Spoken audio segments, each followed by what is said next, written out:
बेट द्वारिका हमेशा से कृष्ण की समुद्र में डूब गई राजधानी के रूप में जानी जाती है।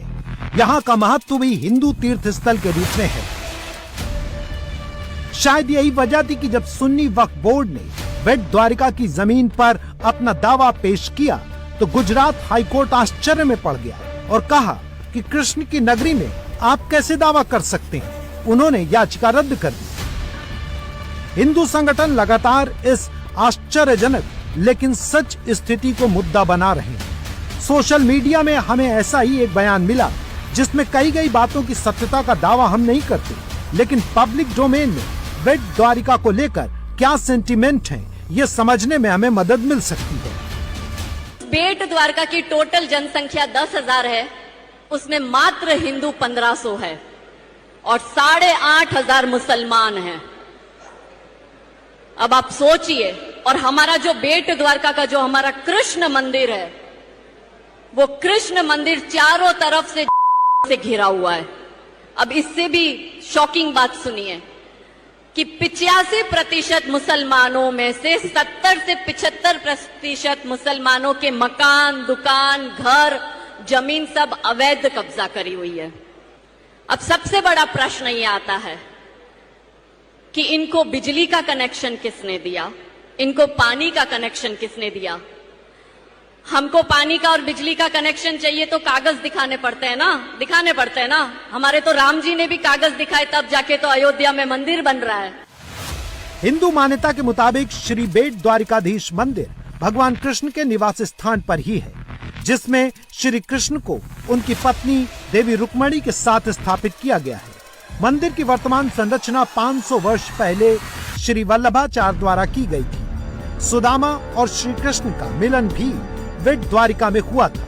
यही कृष्ण ने उनके दिए चावल खाए थे, तभी से यहाँ चावल के प्रसाद का महत्व है। आमतौर पर लोग द्वारका उस क्षेत्र को समझते हैं जहाँ गोमती नदी के तट पर भगवान द्वारकाधीश का मंदिर है, लेकिन कम लोग जानते हैं कि द्वारका को 3 भागों में बांटा गया है: मूल द्वारका, गोमती द्वारका और बेट द्वारका।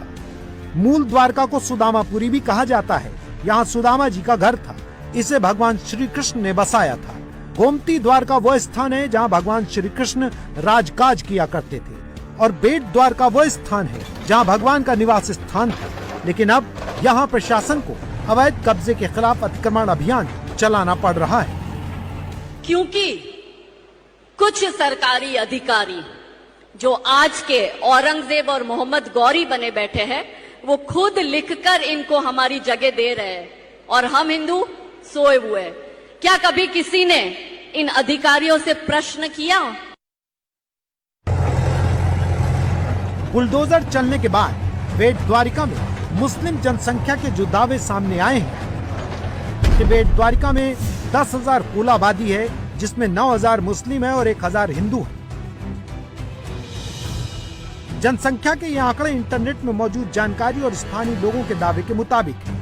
ऐसे में लोगों के मन में जो सवाल उठ रहा है कि हिंदुओं के प्रसिद्ध तीर्थ में मुस्लिमों की इतनी बड़ी आबादी आखिर कैसे आ गई। समुद्र में मछली पकड़ने के लिए नाव चलाने वाले नाविकों की जनसंख्या धीरे धीरे बढ़ती गई और हिंदू आबादी सुविधा, रोजगार के अभाव में माइग्रेट करती चली गई, और अब हिंदूवादी संगठनों को बेट द्वारिका के लिए बड़ा खतरा नजर आ रहा है। जो हमारे हिंदू है वो द्वारका तो जाते, बेट द्वारका नहीं जाते। वहाँ टूरिज्म नहीं है, कोई हिंदू संस्था नहीं है, कोई बड़े हिंदू मंदिर नहीं है। और यकीन मानिए आने वाले 5-10 साल में बेट द्वारका जो है बेट शरीफ बनेगा, क्योंकि इंटरनेशनल मुस्लिम एसोसिएशन को वहां की मुस्लिम कम्युनिटी ने लिख के दे दिया है कि इसको बेट शरीफ का दर्जा दो। बस हम हिंदू जैसी कृष्ण तक बोलने में सीमित है, या हम नए नए मंदिर तो बनाएंगे पर जो मेन कृष्ण भूमि है हम उसको नहीं बचा पा रहे हैं। हिंदूवादी संगठनों के लिए बेट द्वारका के सामने बेट शरीफ का खतरा मंडरा रहा है। स्थानीय लोग ये भी बताते हैं कि जिन धार्मिक स्थलों पर आज बुलडोजर चला है वो 10 साल पहले मामूली से स्ट्रक्चर हुआ करते थे, लेकिन अब वो बड़े निर्माण में तब्दील हो गए। ऐसे में टकराव से बचते हुए धार्मिक गरिमा बचाने के लिए सतर्क प्रयास जरूरी है।